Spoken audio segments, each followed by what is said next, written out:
Hi, my name is Ray Fernandez from Bridge Marina. I'm here to give you some basic boat safety information, keep you safe on the water this summer. Boating is a fun, safe, comfortable experience on the water for you, your family, and your crew. However, we have to remind you that boating also has an inherent, uncontrollable level of risk. Please pay close attention today because a life you save could be your own. The driver is responsible for him and his crew to wear life jackets while aboard a boat. Everyone should wear a U.S. Coast Guard approved properly fitted life jacket while on the water. Those that are especially susceptible to drowning risks, elderly, physically capable, or children should wear a life jacket at all times. It is illegal and negligent for you to operate or allow others to operate the boat while under the influence of alcohol, drugs, and/or medicines. Noise, sun, waves, these all greatly increase impairment while on the water, so please be safe. So one should never put body parts or people in between the boat and the dock. This is a place for fenders. Fenders protect the boat from the dock and the dock from the boat. Fenders should be installed before docking or before leaving the dock. The engine should be off and the anchor should be deployed before anyone enters the water. A life jacket should be worn when entering the water for any reason. Before jumping in the water, someone should manually check the water depth to make sure it's safe. The emergency engine stop switch is the first choice to turn the engine off if someone were to fall in the water. The driver is to inform their crew how to use the emergency stop switch in case of an emergency. As a reminder, boats have no brakes, so it could be challenging to even impossible to stop your boats depending on your speed. In order to slow the boat down, one should first put it in neutral. That's akin to pressing your brakes slightly if you were in a car. If you needed to stop more abruptly, you would put the boat into reverse. Please remember though, if you do not remove it from reverse, it's going to start moving backwards next. Slow down far in advance of wherever you plan to stop. Also, you should prepare your lines and/or fenders before you get to the dock. When nearby objects and/or docks, you want to move in a slow, deliberate pattern. Go only as fast as you wish to hit the dock. Always be aware of your surroundings and drive at a slow speed. The driver should always maintain a safe lookout by sound, sight, or assistance from others. The driver should recruit crew members to assist with lookout. The driver should be aware of the water conditions, other vessels, and their boat location at all times. Overloading or improper loading of guests and/or gear on the boat can be a dangerous situation. Proper distribution would be to evenly spread your weight and/or passengers about the boat. You do not want to overload the bow, starboard, port, or stern of the boat, as this could cause submarining and/or capsizing of the vessel. Vessels have a specific capacity limit. The greater the weight, the greater the challenge and/or risk in operating the boat. It is illegal for passengers to sit on the bow, gunnels, or stern of the boat, as passengers could fall into the water and pass under the boat. Please stay inside the boat and in seats while the boat is operating. The #1 rule of boating is to avoid collision at all times. Slow down, steer away, or stop to avoid collision. Never proceed at a speed that is beyond your ability. Always obey no wake zones. Please proceed at a safe speed that allows you to steer away or stop the boat should a situation arise. When approaching a boat head-on, it is prudent for you to steer to the right or to your starboard side, so you and the other boat pass port side to port side. The person that is on your starboard side has the right of way, and you should yield to their stern. So again, if a person is coming on your right side or your starboard side, you should yield to their course and go to their stern. If a boat is approaching you from your port or your left side, that boat should yield to you and let you continue your course, and they should pass to your stern. But remember, the #1 rule of boating is to avoid collision at all costs. When overtaking another boat, you must yield to their course until acknowledged. First choice is to pass on the port, the left side, if boat space and water conditions permit. If passing on the port is not the best option, you may pass on the starboard side again, if boat traffic and water conditions permit. You should always allow ample space to yield to the boat you're overtaking in case they change course. Signal twice if you're passing on the port left side, or signal once if you're passing on the starboard, the right side.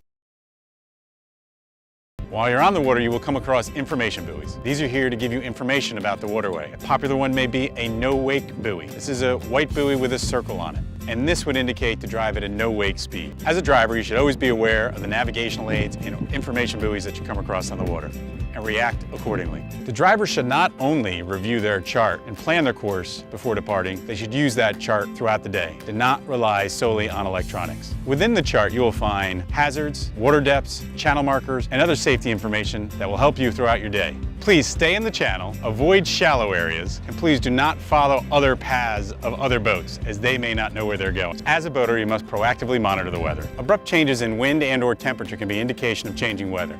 If you find yourself caught in severe weather, the first thing you should do is have the entire crew and yourself put on a life jacket. After all your life jackets are on, you should find protection near the shoreline or at a dock. As a power boater, we should give way to all boats that are under their own power and/or sail. This would be paddle boards, kayaks, canoes, sailboats. We should also give way to any commercial vessels, as they have the right of way. So we often get a lot of questions about what to do when you're encountering sort of a weird wave situation. Right here we've got some waves that are a bit larger than my pontoon can handle. So I have to advance my throttle sometimes in order to deal with those waves. Even though I'm in a no-wake zone right now, it's kind of a weird spot, I may need to advance that throttle a little bit. And what that does is it raises the bow up to get me over those waves. Whereas one of my things I don't want to do is cut the throttle when I'm into the waves, because that bow falls and I could end up submarining or running through the waves. I want to make sure I advance the throttle a little bit. Sometimes I have to advance enough to get over the waves and then come back. I don't want to just cut that throttle because I may nosedive right into the wave. You can also use your cell phone to call for emergency services or information. You can dial 911 for emergency services. You can also call the Marine Police or CETA. You may also reach out to Bridge Marina for any general information, questions, or issues you may have. In case of emergency, you may also wish to unfurl your visual distress flag and wave it in an area that other boaters can see you. In the event of a fire, locate your fire extinguisher, remove its safety pin, point and shoot it at the base of the fire until the fire is extinguished. In order to start your boat, please make sure there's no one in the water swimming. The engine should be trimmed down and in the water. The boat should be in neutral gear. Your emergency safety switch must be installed. Put your key into your ignition, turn it to the right past accessory. Once it starts, let go of the key. Your engine is started. So your boat has a multitude of gauges on it. You have a speedometer, which tells you how fast you're going. You'll have a tachometer, which tells you engine speed. You have a fuel gauge, which tells you the level of fuel you have in your boat. You may also have a trim gauge, which tells you the angle of the engine position. You may have a GPS chart plotter, which is going to tell you where you are on the water, as well as your depth. We do wish to remind boaters to not rely solely on your electronics. Please use your chart and maintain a constant lookout.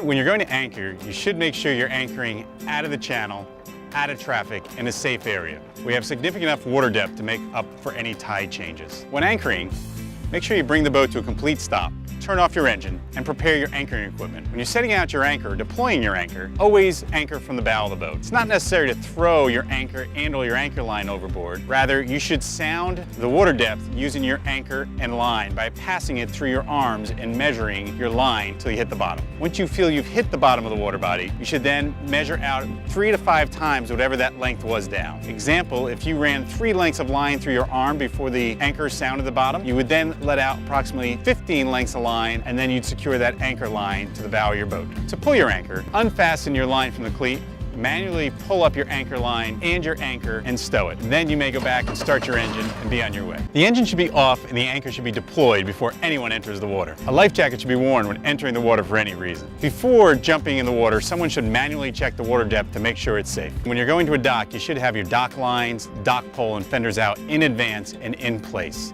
So this way, when you get to your docking space, you're not trying to search for your dock lines and/or fenders when you need them. When you arrive at your dock space, don't use humans or people parts as fenders. Once you're in your slip safely, use your dock lines to secure your boat safely inside the slip. The idea is to use opposing tensions or use opposing lines to support that boat inside the slip, rather than using the fenders solely as your protection from the boat and the dock. The trim angle controls the engine position in or out of the water. We do suggest that you trim up in shallow areas and bring that engine position so the prop is under the water but as far away from the bottom of the water body as you can. The trim also affects the attitude of the boat while underway. If you trim the engine all the way down or tuck it into the transom, it'll push the bow down on the boat and could cause the boat to plow water and/or take water over the bow. If you trim the engine up or near the top of the water, away from the transom, you could find the boat porpoises or bounces up and down at the bow, and the boat will slow down. As a general rule of thumb, when you slow down, you should trim up.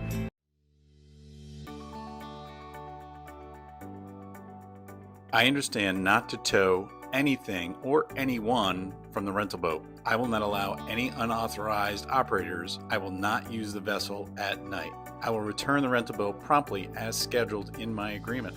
I will always use prudent, best, and safest judgment before proceeding.